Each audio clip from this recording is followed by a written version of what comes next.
Okay, welcome back to part two of the convertible canopy top for the Mercedes. And so I've got that side all stitched up. And I got the other side all stitched up. Only took me a few days. If you like stick at it and stay at it and just go, you could probably have it done in one or two settings, a few hours. But for me, after about an inch or so, I just got to take a break and walk away from it and come back and do more later. I also got the back window put in. That just got the spray glue adhesive on the edges and then set in place there.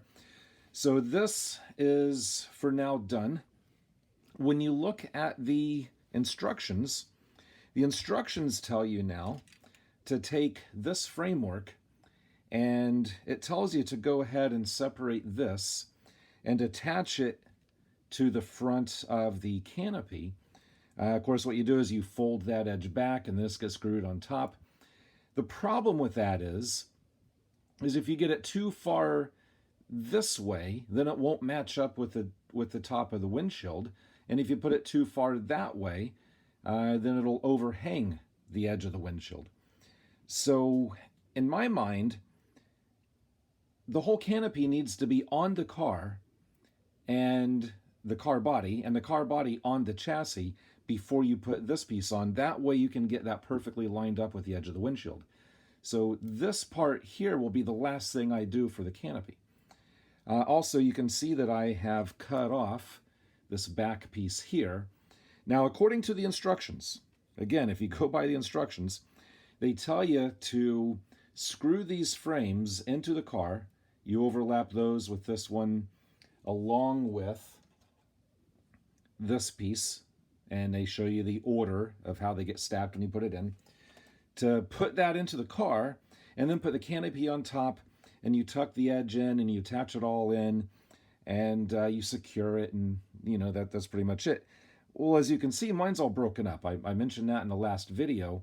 I can't use these. I have to remake them. So I cut this back one off.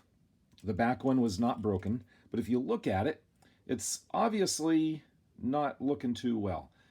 The curve here is far different from the curve here. I think when this was packed up in the box, something was resting on it and it just sprung that out. So I'm assuming that's the correct curve. And it's probably not even right. I mean, that's pretty flexible here.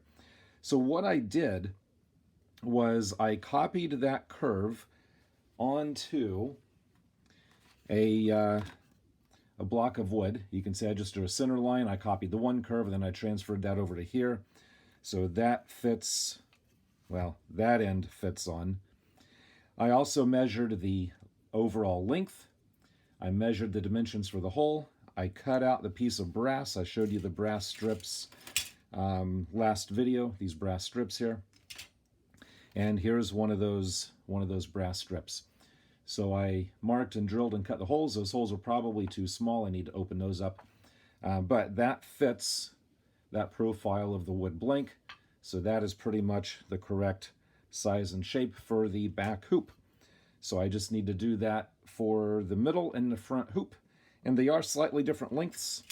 If you take a look at this, the back one compared to the middle one, the leg is a little bit longer on the back one. They get shorter as they go forward. So I'm going to have to figure out the length of this one, and I'm going to have to find one of those broken pieces and glue on to get the length of the front one. But basically, I just need to make two more of those hoops, and so probably two more pieces of wood. The curve might be the same. So I could probably use the same piece of wood. It's just that the next one will be a little higher up, the next one a little bit higher up, I'm assuming. So, see, I just need to make two more of those. And then what I can do is take the car body off and attach these onto the car body and actually start fitting the fabric. So I just wanted to take a pause here now and show you where I'm at and what things are looking like. So let me get these other two made, and then when I get back to you, they'll be attached onto the body, and we'll show you how to attach the fabric. Okay, I apologize for the bad lighting. One of my shop lights burned out, and I need to replace it. but hopefully you can see okay. So I've got the brass frames installed. I have tape holding them in roughly the position I think they need to be in. Obviously that can be adjusted when I put the fabric on it. So that's just kind of temporary holding it in for now. Now when you look at the instructions for how those get connected, I think there's a little bit of a typo or a misdrawn, because if you follow the way it's drawn here, the front bar goes in between the middle bar and the nut piece there. And the front bar is shorter than the middle bar. So if you do it the way they show, when you try to fold it back, the edges are going to bind on each other, and it's only going to fold back, I don't know, 3/4 of the way. So I put my front bar on the inboard side of all of those. So they're stacked, first one outboard, first one is the long bar, then that piece, and then the middle bar, and then the inboard bar. That's the way I did it, not the way it's drawn here. Whether that's right, wrong, or indifferent, I don't know. But for me, that's what works best. Also, you'll notice that I've got the chrome here, and I got the chrome pieces here, here, and one on the other side. Now, I really got lucky with the, well, kind of. I screwed up and kind of got lucky. It could have been worse. I sent those out for chrome plating, all flat and unbent. And the thing about chrome is you can't really bend it. It'll crack. It'll bend a little bit. For example, this is the tree that I had those on, and of course it got chrome plated with it. So if I bend that, it'll bend, if I can one-handed, it'll bend a little. Well, it just broke the brass. This is just brass wire. That's all that is. That's brass wire. And that might explain why I had another problem with those I'll mention here in a second. But again, see if I get that on camera. If I bend that, the chrome, man, my camera's horrible. But the chrome starts cracking. I don't know if you can see that. The chrome cracked. So chrome will bend a little bit, but not very much. So anyways, when the way these are held in, there's a tab, you bend down and it pushes into a slot in the plastic. There's a tab there, there's a tab there, there's a tab there. When I bent the tabs over, most of them just broke off. Probably why that brass wire down there just broke. Because I think the chrome is trying to stiffen it too much. So instead of bending, it just breaks. I don't know. I'm no scientist. I'm just making stuff up at this point. But I do know that about half of my tabs just broke off, which makes it more difficult to mount them, obviously. And then when I went to put it on here, well, this gets curved. This has a curve to it. And I'm thinking, crap, if I try to bend that, it might crack the chrome. So I was gently curving it around something like this, you know, just using that as a form to gently curve it around. And you actually have to curve it more than the model is because you're going to get some spring back a little bit. But I got lucky in the sense that I was able to bend them to shape without cracking the chrome, but unlucky in the fact that most of the tabs broke and didn't fit. So the tabs that did not break, I obviously used. The ones that did, what I would do is I would drill a hole in the body under the chrome, then hold the chrome down, and then apply glue from the back side of the hole, and to kind of stick it down from the bottom side. Maybe a little unnecessary to do it that way instead of just putting glue on it. I don't know, but it worked. And then I mask off the edges, and then I put the black CA around the seam, wipe it smooth, peel the masking off, and that seems to work. I need a little bit more cleanup on this. The CA kind of fogs it a little bit. You can see just a little bit there. So that'll get polished out, though. That's not that big a deal. So anyways, those are done. Those are done. Those were a pain to get to fit, but they're finally done. So all the chrome is done. Of course, the chrome's on the doors as well and on the hood. So all the chrome, I hope, is done. So anyways, we can go back to this.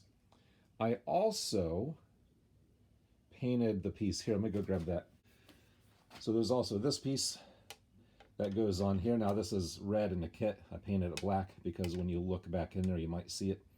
But that goes there. Screws go in from the bottom, and that's what clamps the fabric down. So let me get the fabric kind of in place. Oh, and before I put the fabric on, because once the fabric's on, you're not going to be able to see that. I got a container full of these clamps. So the thought is, this is the way I did it last time. Once the fabric is on and that hoop is in there, you take these clamps. That one is too short. Oh, that one will work right there. That. Cooperate.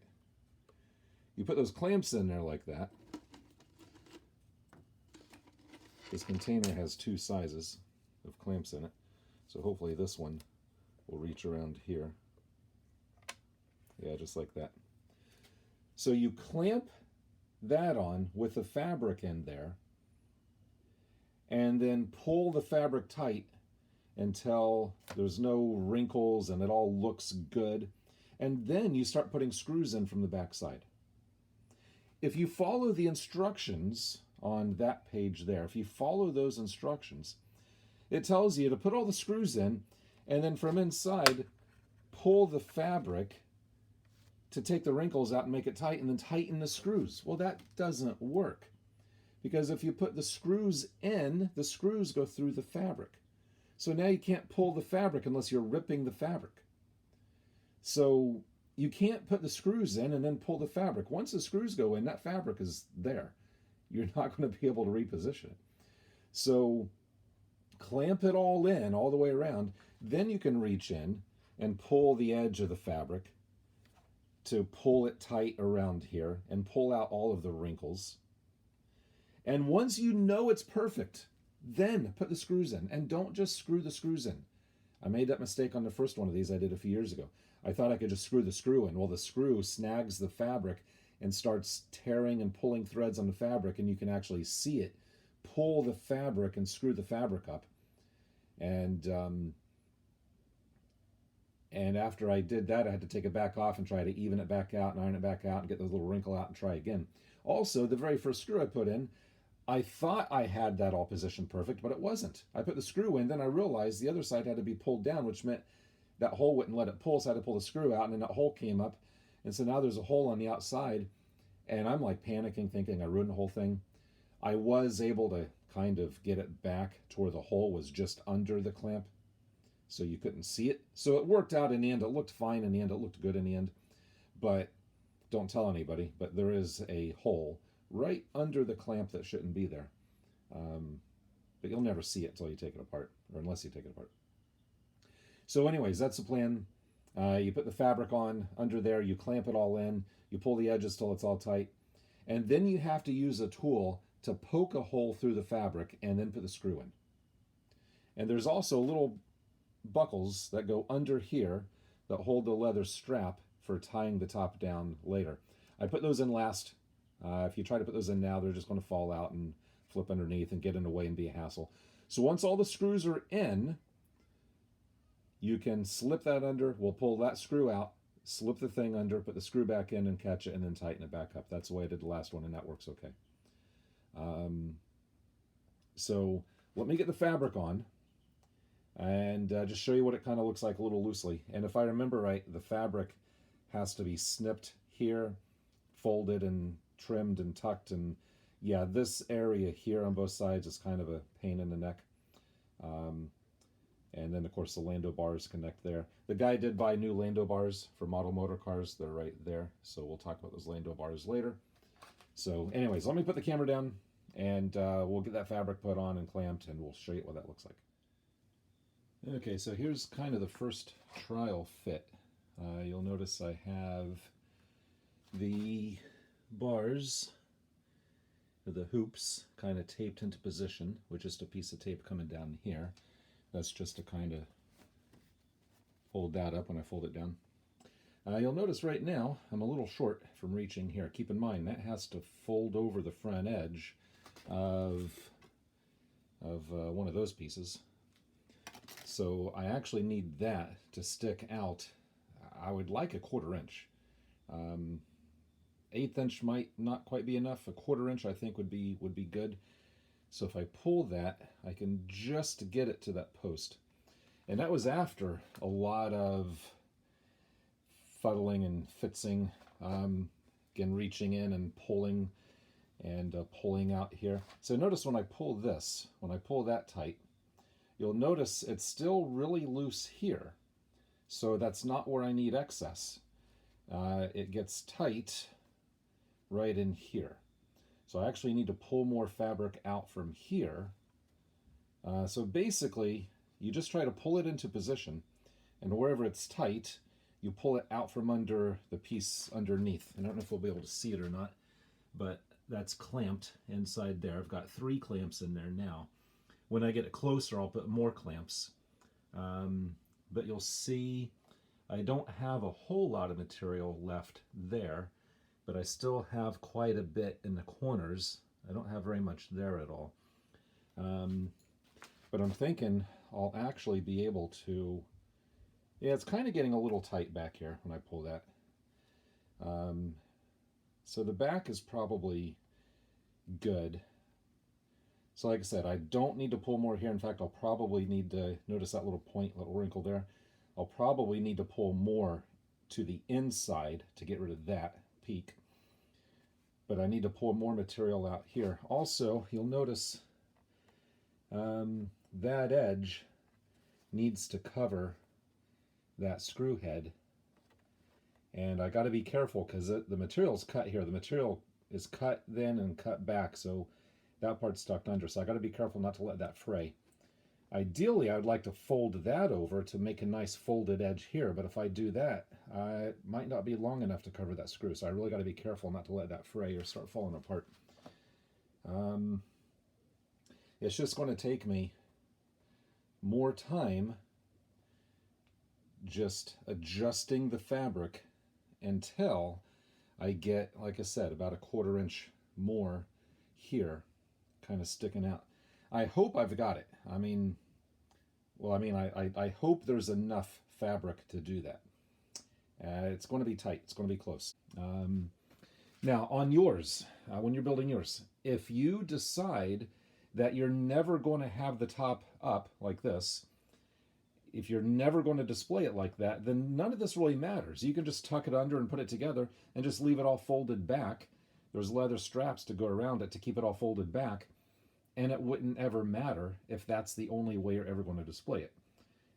However, since I'm building this for somebody else, and he's already said that he might want to sometimes display it with the top down and sometimes with the top up, I got to make sure it fits nicely both ways. And I'm also going to have to build some kind of an internal structure for that to hold its shape. Because with the kit, you know, you've got the 3 hoops here holding the shape here, but there's 0 structure here. So usually when you look at photos of people with their models with the top down, it's all sagging here. There's just no shape to it.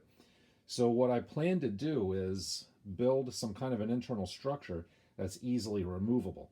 So when he folds it back, he just takes that piece out. When he folds it up, puts that piece in, and that'll hold the shape. That's kind of the plan, because those edges need to kind of hold that shape of the door and the window. And it's going to be difficult. It's going to be tricky. And honestly, I'm not exactly sure exactly how I'm going to do it. I just got to keep playing around with it.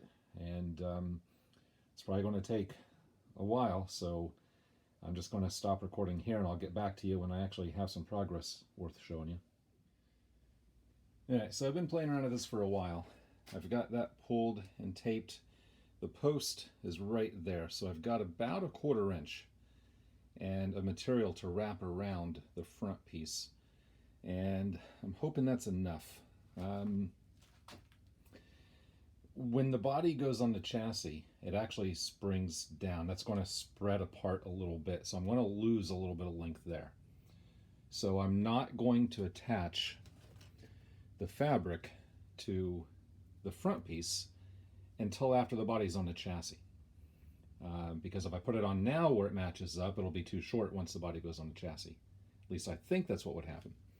Now if you look what's going on here, in order to get that far enough forward, I ended up with a lot of excess material here.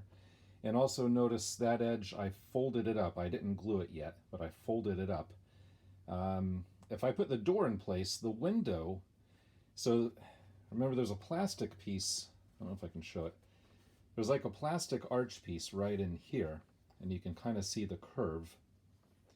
And that follows pretty much the curve of the door, or the window, I mean.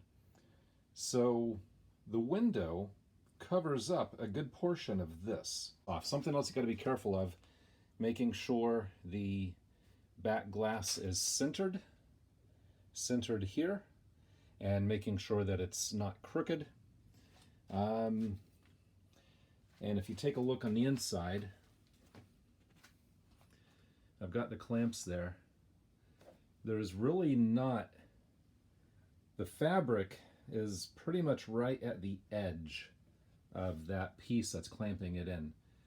So I'm afraid if I pull the fabric anymore, if I pull this anymore, then there's not going to be a lot under the piece that's clamping it on. The sides still have plenty. There's still quite a bit of material here. Well, I say quite a bit, but not much really. More than what's on the back. So I really don't want to pull more through, because then I won't have as much holding it in. So I think I'm ready to start putting some screws in. I would like to pull that wrinkle here out. But if I start with the back screws, get those in, and then pull that around as I put the other screws in, and then fold and glue that up last so it's even, flush with that seam.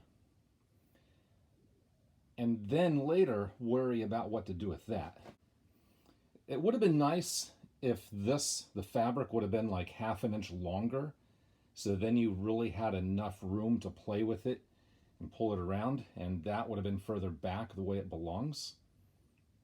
But it's like the kit, I mean, it's typical Pocher, everything's too small, nothing fits right. So they made this fabric overall just barely long enough. And it's like, just give us an extra 1/2 inch up here. Would have been great. But that's not what they did. So again, I'm just going to play with it for several more minutes, and then I think I'm going to go ahead and start putting the back screws in. There's just a lot of unknowns. There's just a lot of typical Pocher non-fitting issues. But I would like to get rid of that divot there by pulling more fabric in under the clamp, just like right there. Actually, if I pull this, yeah, that doesn't really get rid of it. So I got to pull it back in from there. So I'd like to get rid of that and other wrinkles, and then start putting the screws in. So give me a few minutes, I'll get back with you as I'm getting some screws put in. Okay, I got this all screwed down, and at this point I'm just really hoping it's good. Obviously they shouldn't be flat out like that. You know, those should be kind of around. Remember, I said I needed enough material here to wrap around that front piece, and so I've got it as far as I can get it without running out of material under the clamp piece back there. So it's as far as I can get it. So I'm hoping it's enough. If not, I don't know. As you can see around the side here, in order to get it forward enough, I ended up with a lot more material here. So I have to figure out what to do with this. And right now at the moment, I really don't know. I kind of think what would be better. Remember the instructions tell you to fold this edge back 3 millimeters and glue it. So that's what I did. I think it would be better to not do that until you fit the door on, and then kind of mark out the exact shape of the window, leaving 3 millimeters, and then fold that back. So I might refold that back. At this point, I'm really not sure what to do with this. But this was unavoidable in order to make it long enough at front. If I would have had this back here, that would have been way back here, and then there's no way you could even put the top down. So kind of lesser of two evils. I think more material is an easier problem to solve than not enough material. So I tried to give myself enough here, which gave me more than enough here. So this is a problem for future me.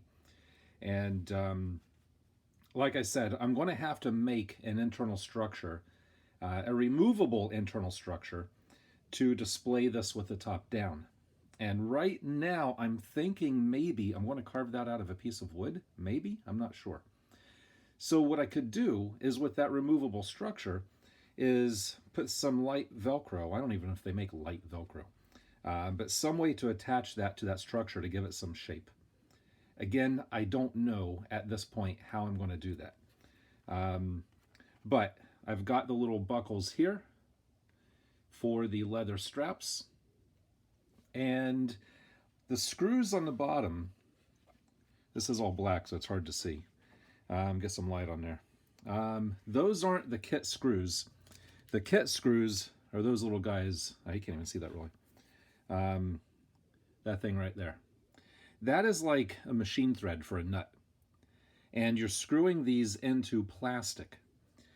To get enough force on those screws to pull that plastic, I don't even know if I can get this in there. There we go. That plastic clamp back here to squeeze it tight onto the fabric. I don't see how those screws are going to hold. You would strip the threads or break the screw.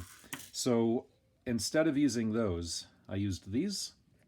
And again, I just bought these on eBay. They're 2 millimeter, all different lengths. And those do fit the hole in the shackle here. So you don't have to drill that out any bigger. So what you do, or what I did, I started with the screw back here, the center one. And of course it was all clamped in. It was all clamped in with these. So I started with this one, and I just started working my way around. And before I put the next screw in, I made sure this fabric was tight. I wanted to get rid of that here.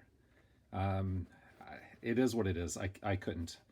What you could do is, with the top down, just kind of reach in and push it out, and it kind of stays, yeah, like that. Again, with the internal structure I make, I might be able to make it go all the way back and just hold that in shape, maybe? I don't know. I did as best as I could. And I think so far it's looking okay. But anyway, so I started with the middle one here, and then I would do the next one, and then over here, and then over here, and over here, and just back and forth. And again, I poke the hole in the fabric and line up the screw holes with a little poker.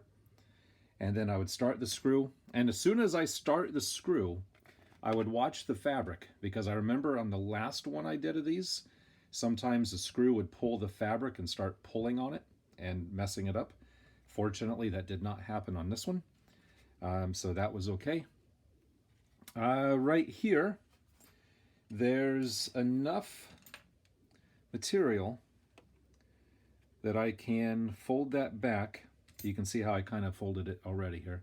So I can fold that back and glue it and get a nice edge along here. So I think with that here and that pulled tight, I think that'll look good. And again, all I got to do is figure out what to do with all that excess fabric along here. So that's just more stuff to play with once it's on the body and I start fitting the door and start fitting this to the door. It's just, this fabric top was something I was procrastinating on for a long time, just because I knew it was going to be an issue. Anytime I ran into a problem, I would just kind of walk away from it and just leave the workshop and just think about it for a while. Usually that works, you know, kind of refresh your mind and get you some more ideas. But anyways, the next step here is to install this piece of fabric here. And before I do that, I need to cut the flaps for the window. But that gets glued in here. That kind of holds all of those bars in position, all those pieces in position there. And so yeah, next step, I need to do those flaps like I did for this piece. Now, when this is ready to go in, The way I did the other one was I laid it in where it needed to go, and I would kind of tape half of it. See if I can get some better light in there. So I'd lay it in exactly where it needed to go and tape the edges on half of it, fold the other half back, and then spray the spray adhesive. Now all of this other stuff is masked off. So masking off everywhere possible. So you only spray where the adhesive needs to go. And then roll that into place. And then let that set. And then fold the rest of it back. Again, mask off the window, mask off everything, and then roll that back where it needs to go, making sure the window opening's over the window. In fact, I'll probably do that part first, and then fold that back spray and fold that along. And then that'll get that last piece in there. And then the convertible top, at that point, is, well, I was going to say done, but obviously not. But done until I get the body back onto the chassis. So let me get that centerpiece in. We'll come back and take a look at that, see how that looks. And, you know, once it's pulled tight, it's not bad. I've definitely seen worse. I mean, I've seen better. But I think it's looking pretty good. I hope it's looking good. This has been a struggle. I've been struggling with the fitment on this for the past couple of days. And, I mean, obviously not 24 hours a day, but at least 1 or 2 hours a day. And this has been a struggle. It was on the last one. And I'm going to stop rambling, get the other piece in. We'll be back in a minute, show you what that looks like. Okay, this is where it's at so far. And if we bring that up, pull that tight to the post, you can kind of see how that's looking. And obviously that's too much material. And I've been thinking about this for a while. And I'm thinking you can see where it touches that plastic piece. All of that is too much. Now up towards the top of the plastic piece, I think it's okay. So I've been thinking about this for a while, and I think what I need to do is unglue that folded edge, just pull that back, remark a new curve, cut it to where I still have 3 millimeters to fold back, and then refold back that edge. I think that's what I need to do, but I'm going to sleep on it. And I'm going to be honest, this convertible top, for me, is the least enjoyable, least favorite part of this whole build. It's like you get everything pulled tight with the clamps and it looks perfect, and you put the screws in and then it's all wrinkled and loose. And I don't know, it's just I struggle with this. I think when it's done it'll look decent. I went ahead and I've got, see if we can fold this back.